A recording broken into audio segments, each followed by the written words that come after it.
Hi guys, today we're going to talk about the law of cosines. So basically we use this whenever we can't use the law of sines. So for a triangle with sides A, B, and C and opposite angles alpha, beta, and gamma. So remember we're drawing our triangle. And if this is A, this is alpha. And if this is beta, this is B. And then if this is C, this is gamma right here. They're across from each other like that. Okay, then these three formulas are the law of cosines. Now they're all the same formula, they're just written to find different sides. So this one will find this side, and this one will find this side. This one will find this side. You can also write them using a little bit of algebra so that you can find the angles. So you could have the cosine of alpha is equal to b squared plus c squared minus a squared over 2bc. And the cosine of beta is going to be a squared plus c squared minus b squared over 2ac. And then cosine of gamma is going to be a squared plus b squared minus c squared over 2ab. Now if you look here, you can see the pattern. It's actually easier to see the patterns in this one, in these. But you can see the patterns here in these as well.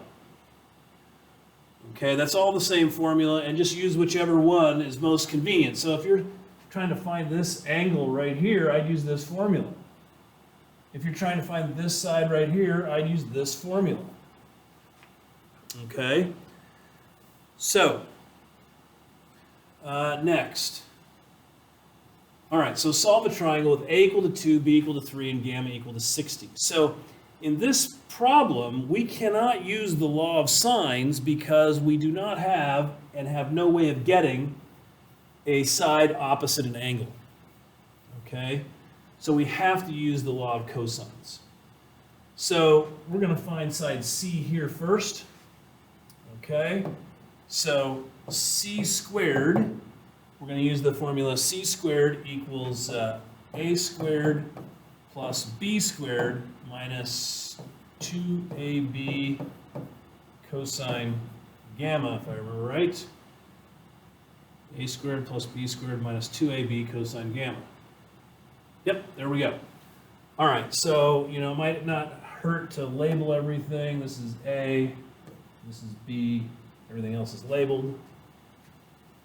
Okay, so c squared is going to be 2 squared plus 3 squared minus 2 times 2 times 3 times cosine of 60 degrees. So at this point I get out my calculator, I make sure that it's in degrees. So some of this I can do in my head. Okay, so this is 4 plus 9, this is going to be 13, minus 4 times 3 is 12 cosine 60. All right, so 13 minus 12 times cosine 60. So c squared comes out to be 7. Now that's not my answer because I want c, so I've got to square root this. C is the square root of 7. I'm going to go ahead and put that over here. Now that's an exact value, so I can use this if I want to in solving another problem. Okay, now here's what I've got,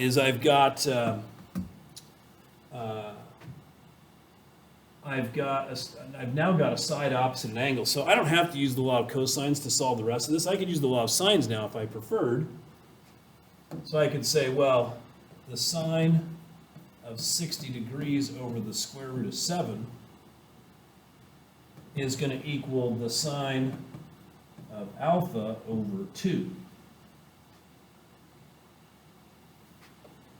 So then sine alpha is going to be 2 sine 60 divided by the square root of 7. So I'll get out my calculator. 2 sine 60 close the parentheses, divided by square root of 7. So the sine of alpha is 0.6547 if I round it. Now I want to arc sine that.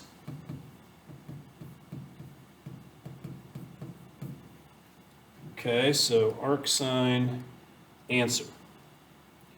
Alpha comes out to be 40.9 degrees.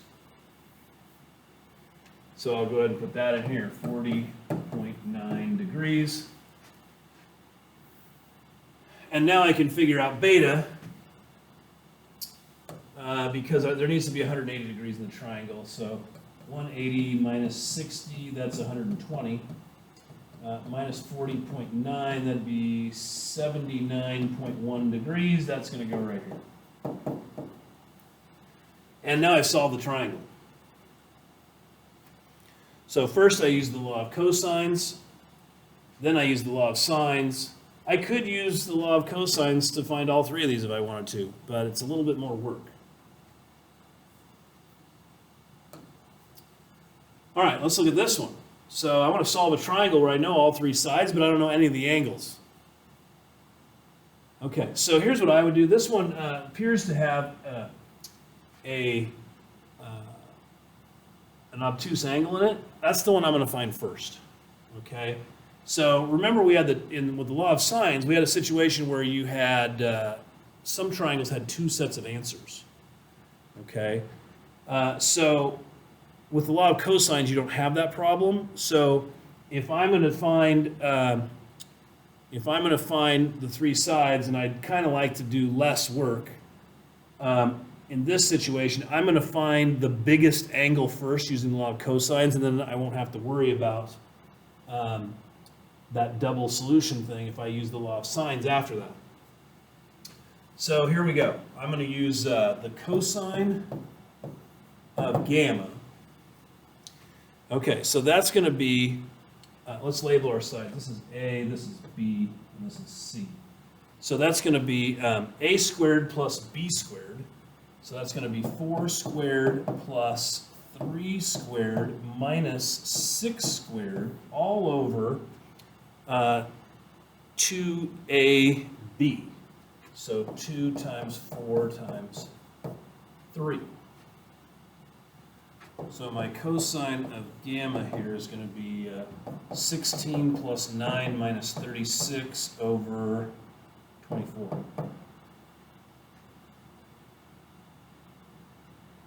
So let's see, this is 25 minus, this is negative 11 cosine of gamma. It's going to be negative 11 over 24.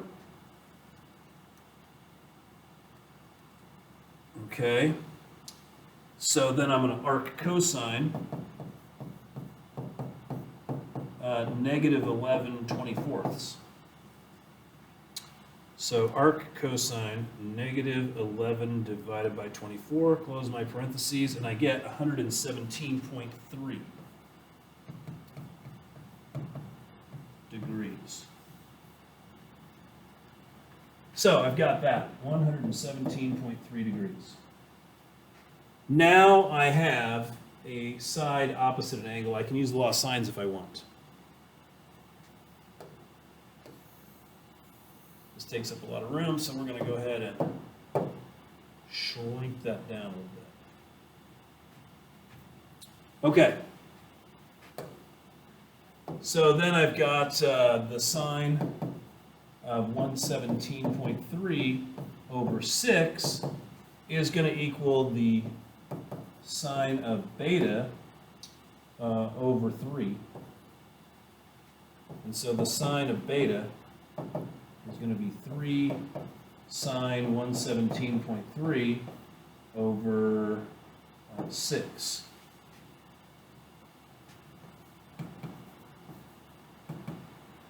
So 3 sine 117.3 divided by 6 comes out to be 0.4444. And then I want to arc sine that.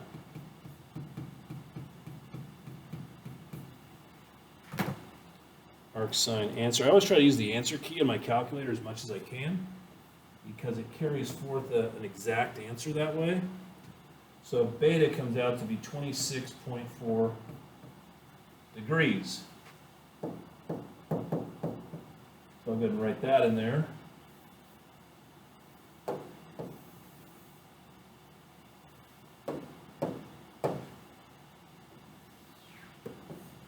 And now, lastly, I got to find alpha. So I'm just going to use the fact for alpha that there's 180 degrees in a triangle. So alpha is going to be 180 minus 117.3 minus 26.4.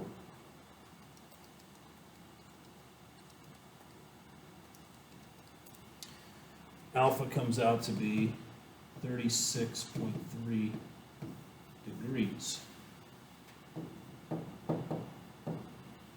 Do my check, is my smallest side across from my smallest angle? Yep. My biggest one across from my biggest angle? Yep. I'm feeling good about this.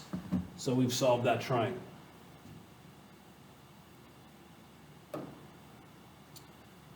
Okay, a motorized sailboat leaves Naples, Florida, bound for Key West, 150 miles away, maintaining a constant speed of 15 miles per hour, but encountering heavy crosswinds and strong currents. The crew finds after 4 hours that the sailboat is off course by 20 degrees. How far is the sailboat from Key West at this time? So I've got this picture here. Let's see. So this is Naples right here. And this must be Key West down here. Call that K.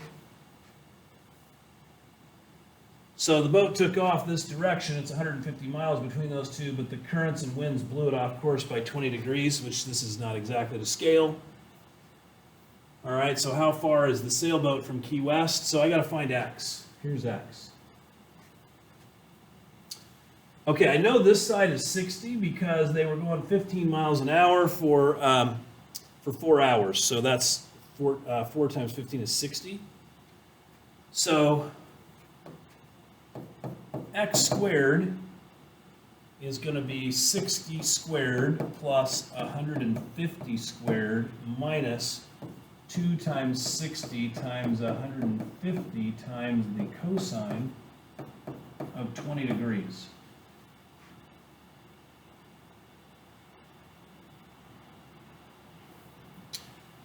Okay.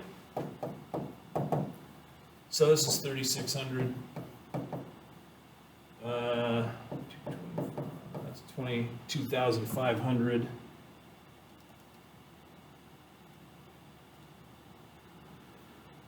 Two times 60 times 150.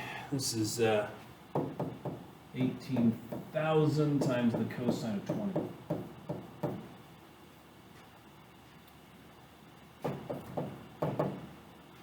All right. So 26,100, whoops, minus 18,000 cosine 20. So I'm just going to write that down exactly. And we'll figure it out on the calculator. So 26,100 minus 18,000 cosine 20. So X squared comes out to be 9,185.53. And then remember, I got to square root this. Got to square root both sides of this. So square root answer. And I get X is about 95.84 miles. So this is 95.84 miles.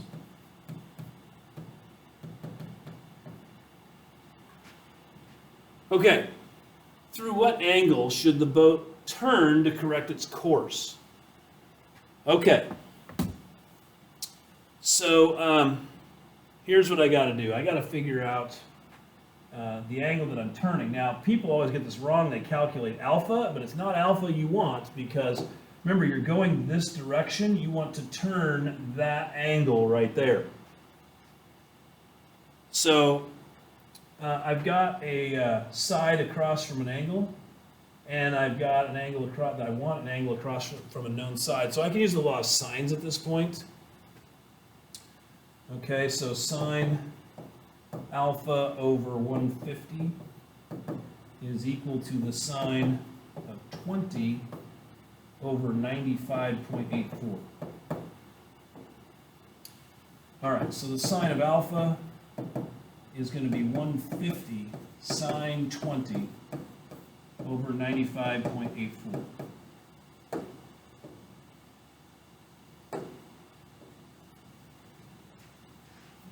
All right, 150 sine 20 divided by answer. So the sine of alpha is going to be 0.5353, and then I'm going to arc sine that.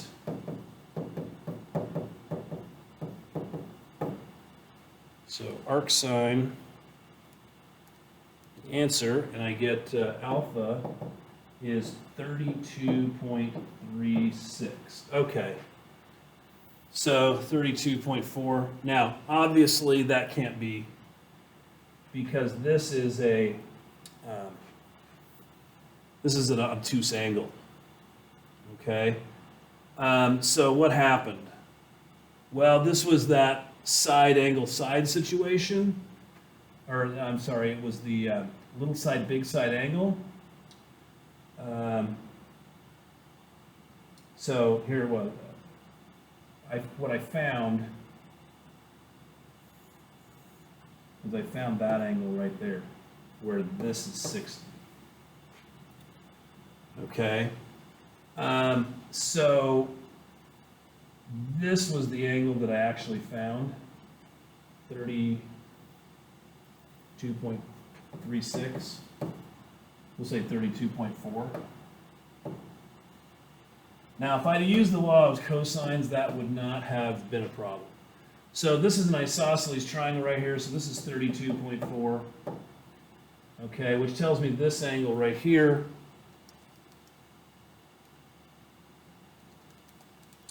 is 147.6. Okay. And then that tells me that this angle, well, these are vertical angles, so this is also 32.4. So it ended up, that was the answer that I wanted, was 32.4 degrees. I just got it about in a weird way. Okay, so that wasn't alpha, that was theta. Okay, now the last question was how much time has been added to the trip because of this? Well, I'm going 15 miles an hour still, so I'm going to take 95.84, divide that by 15,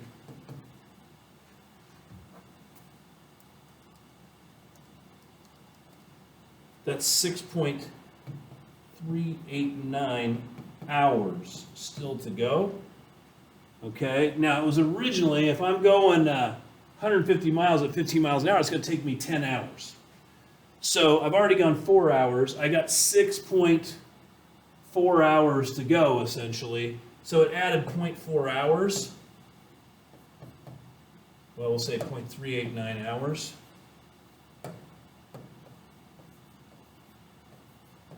Which 0.389 times 60, 23 minutes, 23 and a half minutes, 23.34 minutes is what it added to my trip.